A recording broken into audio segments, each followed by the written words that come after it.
a des choses au final qu'on n'est pas capable de faire.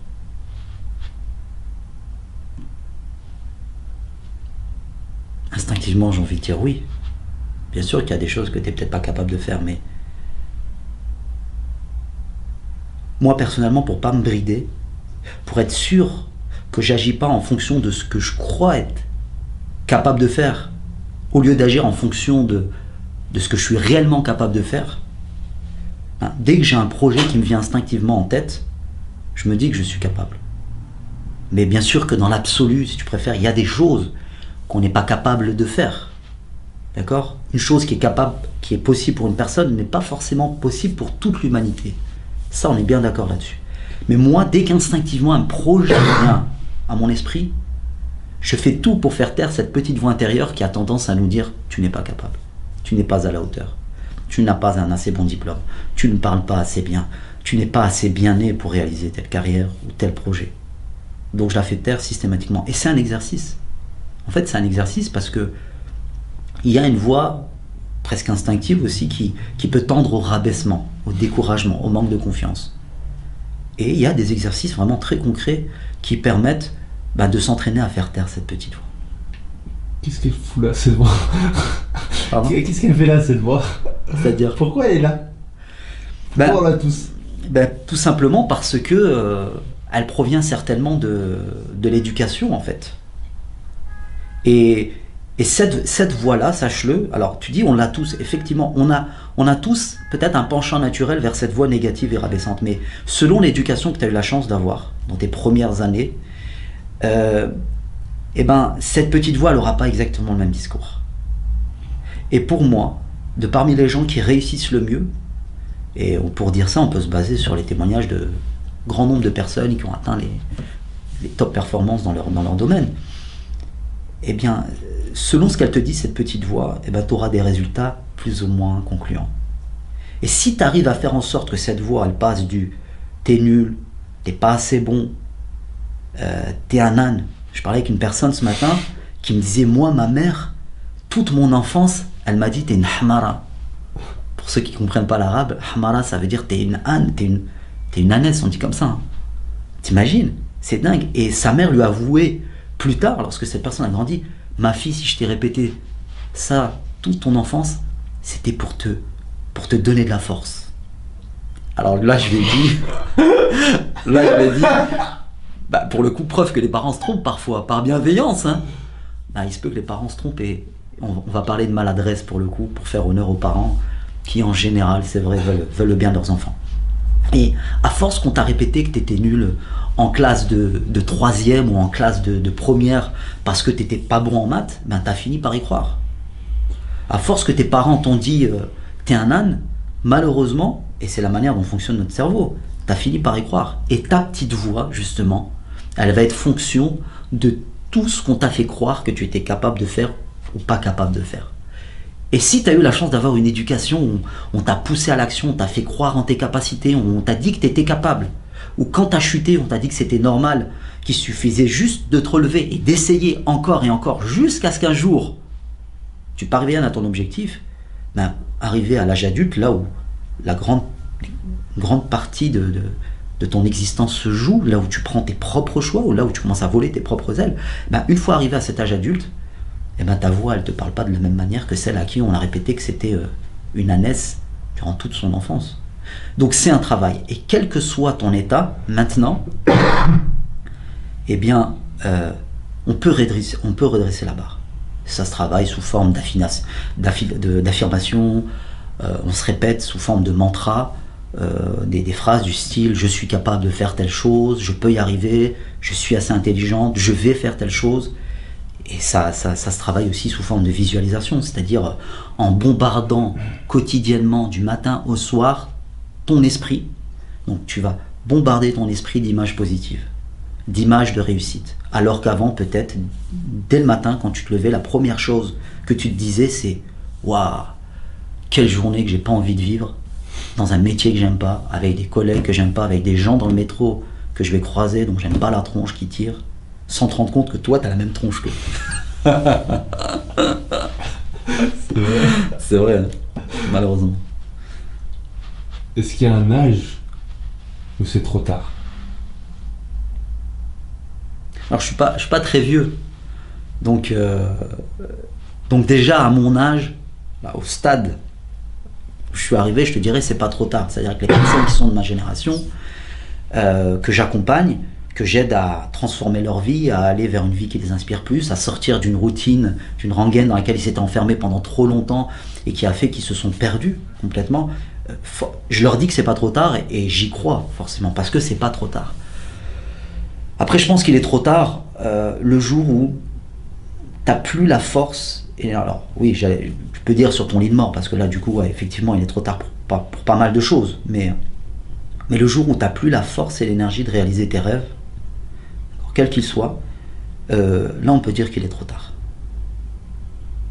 Mais pour faire taire cette petite voix, il est jamais trop tard. Cette petite voix négative qui rabaisse, il est jamais trop tard. Tant que tu as encore ta raison, et la force de penser, et la force de projeter sur ton écran mental ces images positives, à longueur de journée, où tu te vois toi-même en train de réussir, en train de réaliser tes rêves, non, il n'est pas trop tard. Et pour les réaliser dans la réalité extérieure, il vaut mieux se dépêcher et de le faire avant qu'arrive ce jour où tu auras peut-être perdu ta santé, tu auras peut-être perdu ton énergie et la force de pouvoir réaliser tes rêves. Comment ça se fait que les humains, ils apprécient autant la liberté, mais en même temps, ils partent s'enfermer tout seuls? Ça me fait penser à un vers d'un poète que j'aime beaucoup, qui s'appelle Jalaluddin Rumi, d'accord, qui est un poète soufi, qui a vécu il y a quelques siècles en arrière et qui disait mais pourquoi restes-tu en prison? Mais pourquoi restes-tu en prison alors que la porte est si grande ouverte? Pourquoi rampes-tu alors que tu as des ailes? Si lui, qui était un grand sage, s'interrogeait à ce sujet-là, je peux te dire, c'est une grande question existentielle. C'est vraiment une grande question existentielle et du haut de ma toute petite expérience, de la toute petite sagesse que j'ai acquise à travers les années que j'ai eu la chance de vivre, je dirais que on a cet instinct de liberté au fond de nous qui ont poussé tellement de personnes à traverser les océans, à traverser les continents en quête d'autre chose, en quête d'assouvissement de ce besoin de liberté, liberté de mouvement, liberté de pouvoir faire ce que je veux au moment où je veux et d'être avec qui je veux, mais que la société dans laquelle on a vécu, donc notamment les sociétés modernes, nous ont poussé au clivage en fait. Les sociétés modernes ont imposé des frontières à des peuples qui n'en voulaient pas. Et là, c'est une autre grande question, mais tu es très bien placé pour le savoir, puisque tu t'es déplacé notamment beaucoup sur le continent africain. Les gouvernants ont divisé pour mieux régner. Donc, je parle de tout ça parce que tout ce que je viens de citer, ça a participé au cloisonnement des gens, à la division. Et il y a eu tellement de divisions dans tous les sens qu'au final, les gens se sont retrouvés parqués dans des appartements très petits, à vivre la moitié de leur vie ou un tiers de leur vie dans ces appartements tout petits, et à vivre le reste de leur vie dans des jobs, parce que c'est ce qui occupe la majeure partie du temps des gens de notre époque, dans la civilisation moderne dans laquelle on vit, et c'est ce qui les a enfermés. En fait, c'est de proche en proche, petit à petit, ils ont répondu à un système, on est entré dans un engrenage qui nous a privés de notre liberté, et qui en plus a étouffé cette petite voix instinctive qu'il y a au fond de nous et qui normalement nous pousse à cette liberté, nous pousse à découvrir le monde. Les gens, ils ont traversé les terres à pied, dis-toi. Là maintenant, aujourd'hui, on a des avions, on a des voitures hyper rapides, on a des trains. Et pourtant, on s'isole, quoi. Et on s'enferme.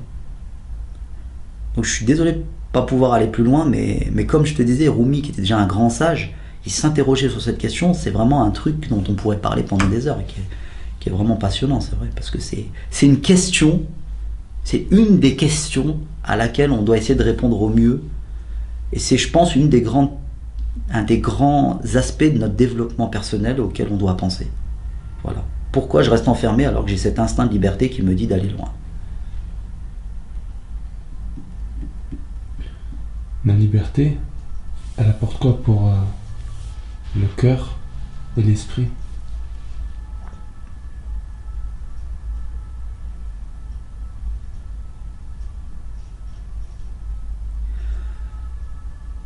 Ben, la liberté, en fait, concrètement, elle te permet de faire quoi? Elle te permet de faire ce que tu veux, quand tu veux, où tu veux, avec qui tu veux.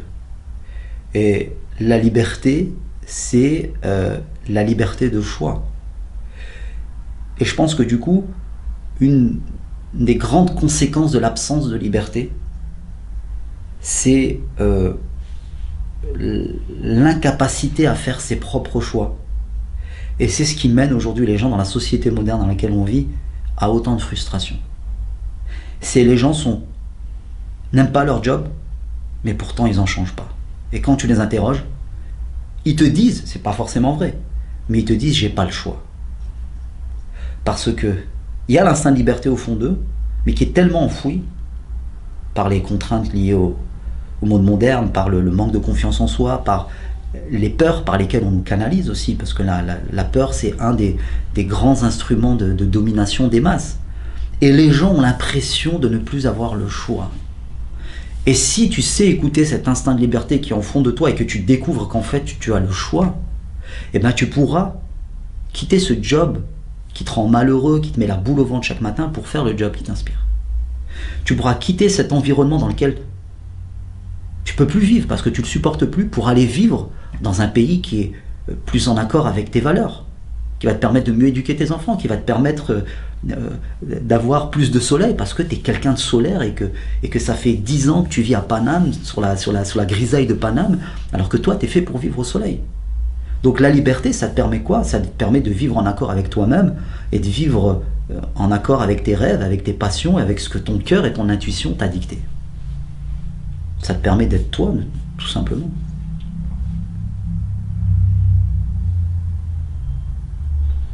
Ça veut dire que ce qui rendrait certaines personnes malheureuses, c'est le sentiment qu'elles ne peuvent pas choisir. C'est ça. C'est ça, c'est exactement ça. C'est pas le fait de ne pas avoir le choix qui rend malheureux les gens. C'est le fait d'avoir l'impression de ne pas avoir le choix. Et c'est sur cette nuance qu'il va falloir faire un travail. C'est-à-dire se rendre compte qu'au final, j'ai le choix. Et quand tu interroges les personnes au sujet de leur vie qu'ils n'aiment pas, ils te disent « Oui, j'aimerais, mais j'ai pas le temps. Oui, j'aimerais, mais j'ai pas les moyens financiers. Oui, j'aimerais, mais j'ai pas l'intelligence pour. Oui, j'aimerais, mais j'ai pas les connaissances pour. » Et là, je les reprends en direct en disant, notamment pour l'excuse du temps, tu sais, qui revient souvent dans le monde effréné dans lequel on vit, je t'arrête tout de suite. Ce n'est pas une question de temps, c'est une question de choix. Tu as le choix, mais tu as l'impression de ne pas avoir le choix. C'est parce que tu as peur souvent. C'est parce que tu manques de confiance en toi. C'est parce que tu n'as pas assez d'estime de toi-même. Tu n'as pas assez de courage pour pouvoir faire le choix de quitter ce job que tu n'aimes pas pour un autre qui t'inspire plus. Quitter cet endroit que tu n'aimes pas pour aller vivre dans un autre endroit qui t'inspire plus. C'est quoi le courage? Le courage? Tu vas pas me faire citer Mandela quand même. Il faut que je cite Slimane. Je sais pas. Le courage, au final, elle est très simple, la définition du courage. Mais il faut pas se tromper. Le courage, c'est apprendre à agir malgré ses peurs. Alors qu'il y a plein de gens qui pensent que le courage, c'est ne pas avoir peur. Et quand tu crois ça, le problème, c'est quoi? C'est que tu te dis, mais moi, je suis un peu heureux, en fait. Parce que j'ai peur tout le temps. Moi-même, le premier. Quand je pensais que le courage, c'était ne pas avoir peur, et quand je voyais tous ces super-héros autour de moi qui avaient ouvert des grandes entreprises, moi je rêvais d'être un businessman, ou qui avaient réussi à devenir footballeur professionnel, ou qui avaient monté des empires, etc., je me disais, ouais, eux, ils n'ont pas peur. Et c'est ce qui leur a permis d'accéder à ces niveaux-là. Moi, j'ai peur, je devrais toute ma vie me contenter d'un champ d'action qui est délimité par mes peurs. Alors, quand ensuite j'ai compris le principe très simple au final, qui est que, non, le courage, en fait, c'est pas l'absence de peur, parce que c'est normal d'avoir peur. C'est un sentiment naturel qui s'impose à toi, qui vient à un moment où tu t'y attends pas forcément et que tu dois accepter tout simplement. Et lorsque j'ai compris que le courage et la réussite, il consistait à agir malgré mes peurs, tout en acceptant que mes peurs m'accompagnent sur le chemin de ma réussite, un peu comme si je devais les prendre, un peu comme le voyageur qui prend un sac à dos sur ses épaules. La peur, il fallait que je la prenne sur moi, comme un sac à dos, et que je lui dise, allez, à partir de maintenant, tu m'accompagnes, je t'accepte, mais j'y vais quand même. Et souvent, lorsque tu sautes le mur de tes peurs, de l'autre côté, tu trouves ce toi qui est capable de faire des choses que tu ne pensais pas être capable de faire. Et c'est exactement la stratégie qu'utilisent les gens que tu admires aujourd'hui, les gens qui ont atteint des performances exceptionnelles que toi, tu ne pensais pas être capable d'accomplir. Eux, ils ont réussi à agir malgré leur peur, mais ils ont peur. Ils ont peur, comme toi et moi, on peut avoir peur. Comment faire la différence entre une peur qu'on doit escalader et une peur là où il ne faut pas s'aventurer? Alors, c'est vrai que la peur, on la relie souvent à l'instinct.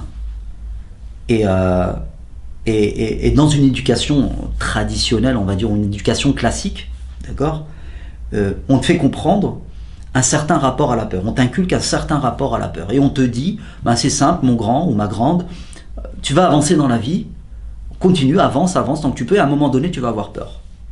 C'est normal, c'est naturel, jusqu'ici, c'est vrai. Et dès que tu auras peur, et c'est là que ça commence à coincer, il faudra faire un pas en arrière et te contenter toute ta vie d'agir dans cette zone délimitée par tes peurs. Et là, il y a une confusion entre les deux types de peurs. On les mélange. Et on dit, dans une éducation classique, pas forcément dans toutes, mais en général, on dit à la personne, dès que tu as peur, tu t'arrêtes. Dès que c'est perturbant à cause de la peur, il ne faut pas y aller. Parce que c'est une alerte naturelle qui te dit que tu ne dois pas y aller.